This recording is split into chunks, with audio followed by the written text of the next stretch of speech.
What's going on, guys? Welcome back to my channel and another episode of Weekend Watch, where I break down the top 5 movies at the weekend box office, and I also let you know what is coming to streaming services.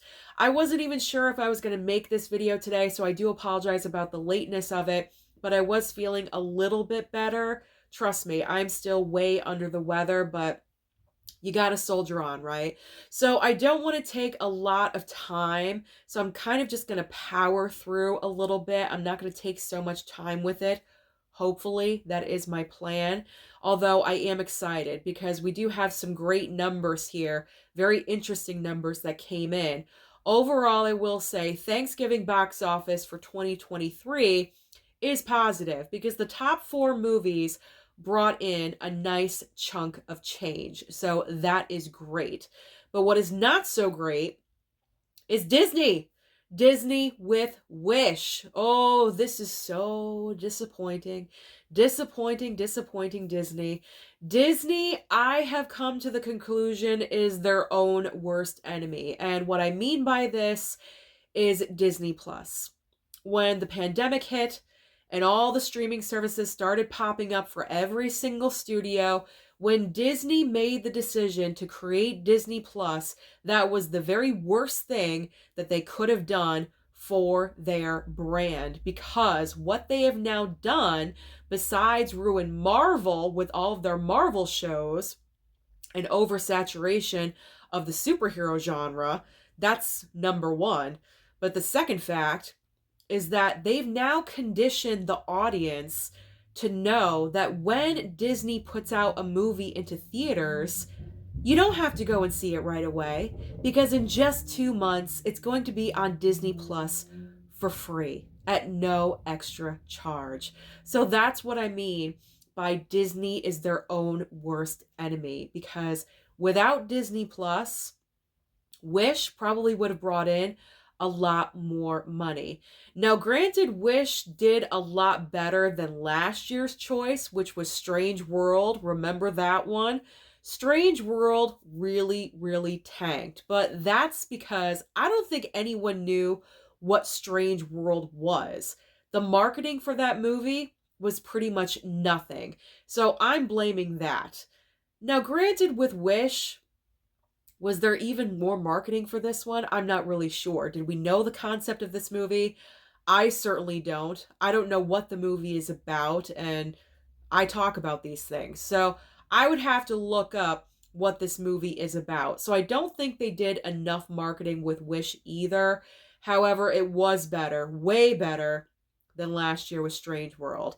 But if I was talking about the Thanksgiving box office 10 years ago, no doubt in my mind, Wish would have been over $100 million raking in the dough, because Disney used to take over Thanksgiving weekend, and times have drastically changed.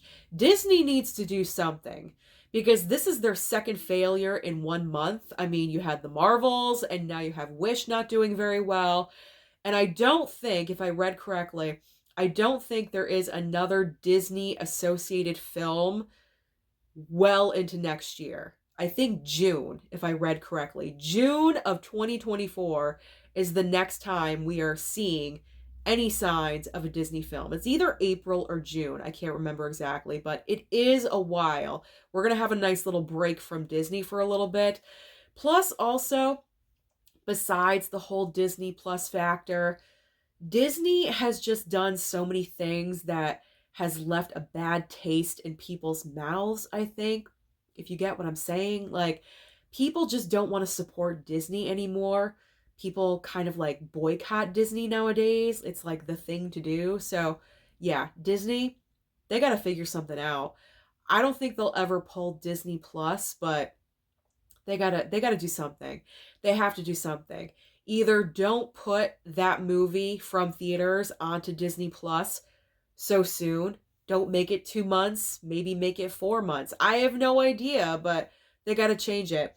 I mean, I hate to say charge for the movie, because I wouldn't want that, but what else are they gonna do? I have no idea. They have to make money off of this movie somehow. And until they figure it out, I'm not really sure. I mean, They just really dug a hole for themselves creating Disney Plus. And that's why I'm saying Disney is their own worst enemy. All right, but let's break down the top 5. I hope that made sense for you. It made sense in my brain, but I'm not really sure if it came across as making sense, but I'm hoping that it did. Okay. So number 1 at the box office for the second weekend in a row is The Hunger Games, bringing in $42 million. See, they found their audience during Thanksgiving weekend. That is fantastic. Still bringing in the money. Awesome to see. Second and third place. Second place, surprisingly for myself, is Napoleon. I am very surprised to see Napoleon in the second spot with $32.5 million. And then Wish is in third place with 31.7. You guys may see that and say, well, that's not horrible. But compared to 10 years ago, over 100 million, it's not too good. It's not too good, if you know what I'm saying.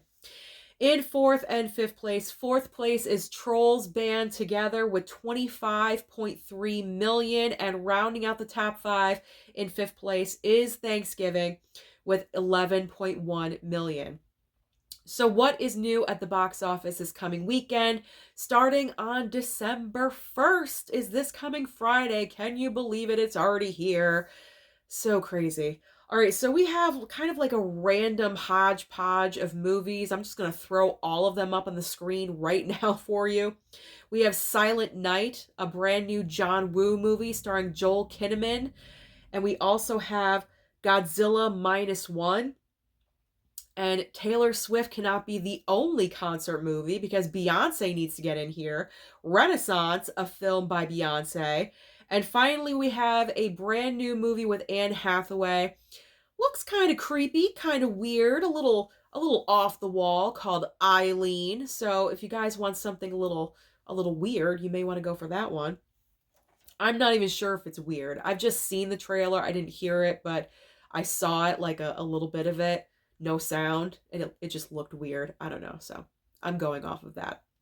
All right, so that is new this coming weekend at the box office. But what is coming to streaming? Because as I always say, there's always options on streaming for you. And this coming weekend is a huge weekend for streaming. Starting off with Netflix, we have Family Switch, and also May, December. Amazon Prime, get this, we have Eddie Murphy starring in Candy Cane Lane. I never thought I'd see the day Eddie Murphy is doing Candy Cane Lane, but okay. Anything can happen at this point, I guess. All right, Disney Plus, huge debut. Indiana Jones and the Dial of Destiny is dropping on Friday. Over on Peacock, another huge movie is debuting. It is The Exorcist Believer. Over on Paramount Plus, we have Thriller 40. This looks like a documentary about the making of the Thriller album, Michael Jackson's Thriller, like classic. This sounds pretty good. If you're a major Michael Jackson fan or just love the Thriller album, you're definitely going to want to watch this. And then finally, over on Apple TV Plus, we have Spirited. Remember Spirited? This movie came out last year. However, I guess they are re-releasing it because this one is a sing-along edition. Oh boy. So that is everything happening at the box office, or I should say the Thanksgiving box office. There we go. And also on streaming. So comment down below and let me know your thoughts about Disney, about Wish. Do you think I'm right? Is Disney Plus the culprit? Don't forget to like and subscribe before you leave, and I'll see you next time.